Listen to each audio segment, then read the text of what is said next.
A Little Princess, Chapter 11, Ramdas. There were fine sunsets even in the square sometimes. One could only see parts of them, however, between the chimneys and over the roofs. From the kitchen windows, one could not see them at all, and could only guess that they were going on because the bricks looked warm and the air rosy or yellow for a while. Or perhaps one saw a blazing glow strike a particular pane of glass somewhere.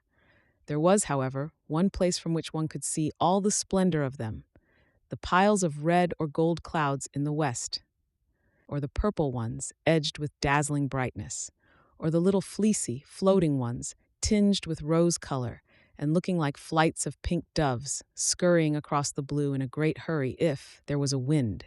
The place where one could see all this and seem at the same time to breathe a purer air was, of course, the attic window. When the square suddenly seemed to begin to glow in an enchanted way and look wonderful in spite of its sooty trees and railings, Sarah knew something was going on in the sky. And when it was at all possible to leave the kitchen without being missed or called back, she invariably stole away and crept up the flights of stairs, and, climbing on the old table, got her head and body as far out of the window as possible. When she had accomplished this, she always drew a long breath and looked all round her. It used to seem as if she had all the sky and the world to herself. No one else ever looked out of the other attics. Generally, the skylights were closed. But even if they were propped open to admit air, no one seemed to come near them. And there Sarah would stand, sometimes turning her face upward to the blue, which seemed so friendly and near, just like a lovely vaulted ceiling, sometimes watching the west and all the wonderful things that happened there. The clouds melting or drifting or waiting softly to be changed pink or crimson or snow white or purple or pale dove gray. Sometimes they made islands or great mountains enclosing lakes of deep turquoise blue or liquid amber or chrysoprase green. Sometimes dark headlands jutted into strange lost seas. Sometimes slender strips of wonderful lands joined other wonderful lands together. There were places where it seemed that one could run or climb or stand and wait to see what next was coming, until perhaps, as it all melted, one could float away. At least it seemed so to Sarah, and nothing had ever been quite so beautiful to her as the things she saw as she stood on the table, her body half out of the fort skylight, the sparrows twittering with sunset softness on the slates. The sparrows always seemed to her to twitter with a sort of subdued softness just when these marvels were going on. There was such a sunset as this a few days after the Indian gentleman was brought to his new home, and, as it fortunately happened that the afternoon's work was done in the kitchen, and nobody had ordered her to go anywhere or perform any task, Sarah found it easier than usual to slip away and go upstairs. She mounted her table and stood looking out. It was a wonderful moment. There were floods of molten gold covering the west, as if a glorious tide was sweeping over the world. A deep, rich yellow light filled the air. The birds flying across the tops of the houses showed quite black against it. "It's a splendid one," said Sarah softly to herself. "It makes me feel almost afraid, as if something strange was just going to happen. The splendid ones always make me feel like that." She suddenly turned her head because she heard a sound a few yards away from her. It was an odd sound, like a queer little squeaky chattering. It came from the window of the next attic. Someone had come to look at the sunset, as she had. There was a head and a part of a body emerging from the skylight, but it was not the head or body of a little girl or a housemaid. It was the picturesque white-swathed form and dark-faced, gleaming-eyed, white-turbaned head of a native Indian manservant. A Lascar, Sarah said to herself quickly, and the sound she had heard came from a small monkey he held in his arms as if he were fond of it, and which was snuggling and chattering against his breast. As Sarah looked toward him, he looked toward her. The first thing she thought was that his dark face looked sorrowful and homesick. She felt absolutely sure he had come up to look at the sun, because he had seen it so seldom in England that he longed for a sight of it. She looked at him interestedly for a second and then smiled across the slates. She had learned to know how comforting a smile, even from a stranger, may be. Hers was evidently a pleasure to him. His whole expression altered, and he showed such gleaming white teeth as he smiled back that it was as if a light had been illuminated in his dusky face. The friendly look in Sarah's eyes was always very effective when people felt tired or dull. It was perhaps in making his salute to her that he loosened his hold on the monkey. He was an impish monkey and always ready for adventure, and it is probable that the sight of a little girl excited him. He suddenly broke loose, jumped onto the slates, ran across them chattering, and actually leaped onto Sarah's shoulder, and from there down into her attic room. It made her laugh and delighted her. But she knew he must be restored to his master, if the Lascar was his master, and she wondered how this was to be done. Would he let her catch him, or would he be naughty and refuse to be caught, and perhaps get away and run off over the roofs and be lost? That would not do at all. Perhaps he belonged to the Indian gentleman, and the poor man was fond of him. She turned to the Lascar, feeling glad that she remembered still some of the Hindustani she had learned when she lived with her father. She could make the man understand. She spoke to him in the language he knew. "Will he let me catch him?" she asked. She thought she had never seen more surprise and delight than the dark face expressed when she spoke in the familiar tongue. The truth was that the poor fellow felt as if his gods had intervened, and the kind little voice came from heaven itself. At once Sarah saw that he had been accustomed to European children. He poured forth a flood of respectful thanks. He was the servant of Missi Sahib. The monkey was a good monkey and would not bite, but unfortunately he was difficult to catch. He would flee from one spot to another, like the lightning. He was disobedient, though not evil. Ram Das knew him as if he were his child, and Ram Das he would sometimes obey, but not always. If Missi Sahib would permit Ram Das, he himself could cross the roof to her room, enter the windows, and regain the unworthy little animal. But he was evidently afraid Sarah might think he was taking a great liberty, and perhaps would not let him come. But Sarah gave him leave at once. "Can you get across?" she inquired. "In a moment," he answered her. "Then come," she said. "He is flying from side to side of the room as if he was frightened." Ram Das slipped through his attic window and crossed to hers as steadily and lightly as if he had walked on roofs all his life. He slipped through the skylight and dropped upon his feet without a sound. Then he turned to Sarah and salaamed again. The monkey saw him and uttered a little scream. Ram Das hastily took the precaution of shutting the skylight and then went in chase of him. It was not a very long chase. The monkey prolonged it a few minutes, evidently for the mere fun of it, but presently he sprang chattering onto Ram Das's shoulder and sat there chattering and clinging to his neck with a weird little skinny arm. Ram Das thanked Sarah profoundly. She had seen that his quick native eyes had taken in at a glance all the bare shabbiness of the room, but he spoke to her as if he were speaking to the little daughter of a Raja, and pretended that he observed nothing. He did not presume to remain more than a few moments after he had caught the monkey, and those moments were given to further deep and grateful obeisance to her in return for her indulgence.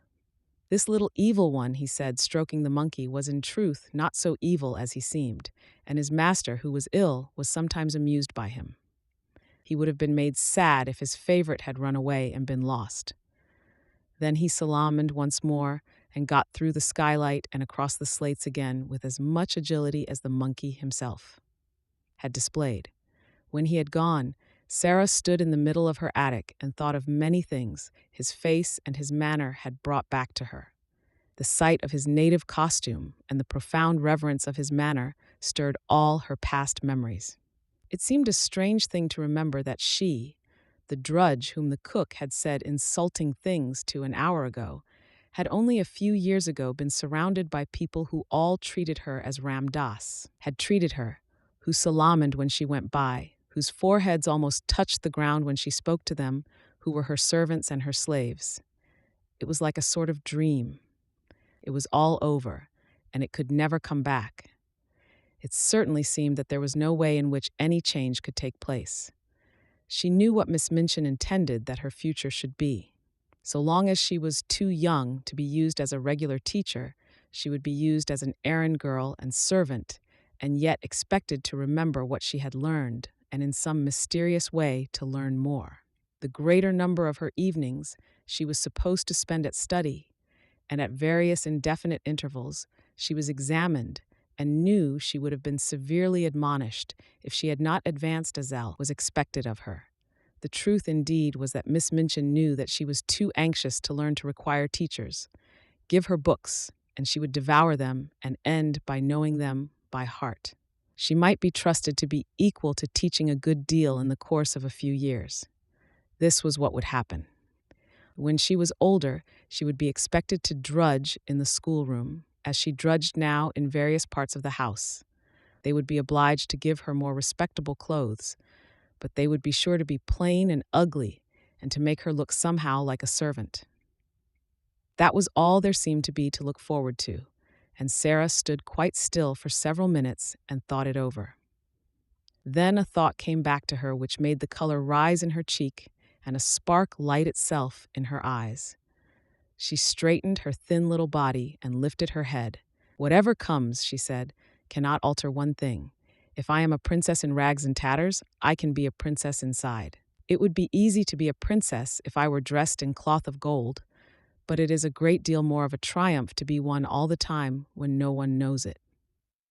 There was Marie Antoinette when she was in prison and her throne was gone, and she had only a black gown on, and her hair was white, and they insulted her and called her Widow Capet.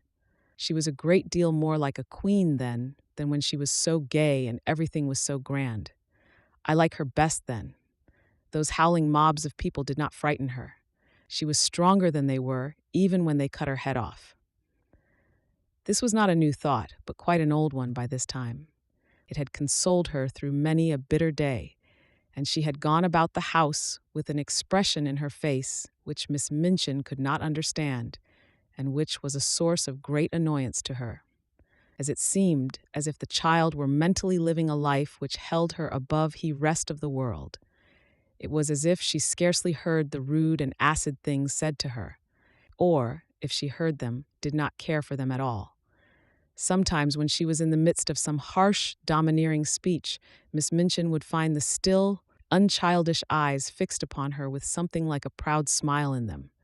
At such times she did not know that Sarah was saying to herself, "You don't know that you are saying these things to a princess, and that if I chose I could wave my hand and order you to execution. I only spare you because I am a princess and you are a poor, stupid, unkind, vulgar old thing, and don't know any better." This used to interest and amuse her more than anything else. And queer and fanciful as it was, she found comfort in it, and it was a good thing for her. While the thought held possession of her, she could not be made rude and malicious by the rudeness and malice of those about her. A princess must be polite, she said to herself. And so, when the servants, taking their tone from their mistress, were insolent and ordered her about, she would hold her head erect and reply to them with a quaint civility, which often made them stare at her. "She's got more airs and graces than if she come from Buckingham Palace, that young one," said the cook, chuckling a little sometimes. "I lose my temper with her often enough, but I will say she never forgets her manners. If you please, cook. Will you be so kind, cook? I beg your pardon, cook. May I trouble you, cook?" She drops them about the kitchen as if they was nothing. The morning after the interview with Ram Das and his monkey, Sarah was in the schoolroom with her small pupils. Having finished giving them their lessons, she was putting the French exercise books together and thinking, as she did it, of the various things royal personages in disguise were called upon to do. Alfred the Great, for instance, burning the cakes and getting his ears boxed by the wife of the neatherd. How frightened she must have been when she found out what she had done. If Miss Minchin should find out that she, Sarah, whose toes were almost sticking out of her boots, was a princess, a real one. The look in her eyes was exactly the look which Miss Minchin most disliked. She would not have it. She was quite near her and was so enraged that she actually flew at her and boxed her ears, exactly as the neatherd's wife had boxed King Alfred's. It made Sarah start. She wakened from her dream at the shock and, catching her breath, stood still a second.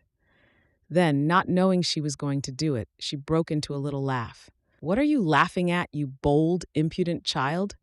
Miss Minchin exclaimed.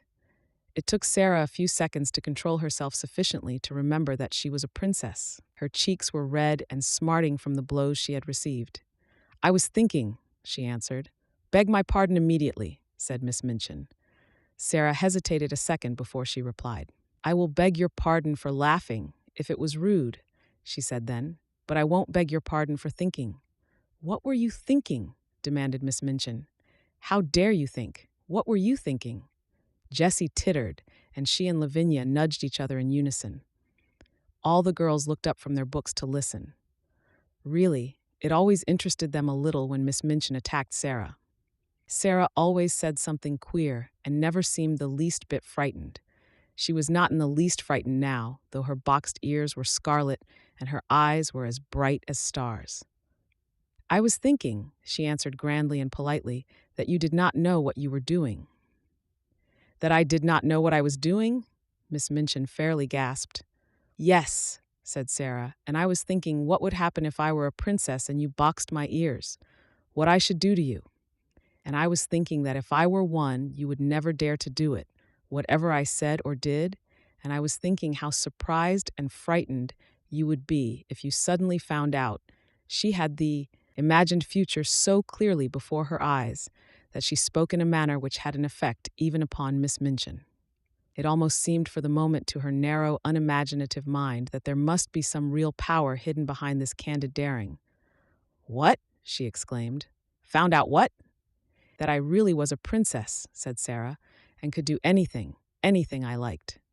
Every pair of eyes in the room widened to its full limit.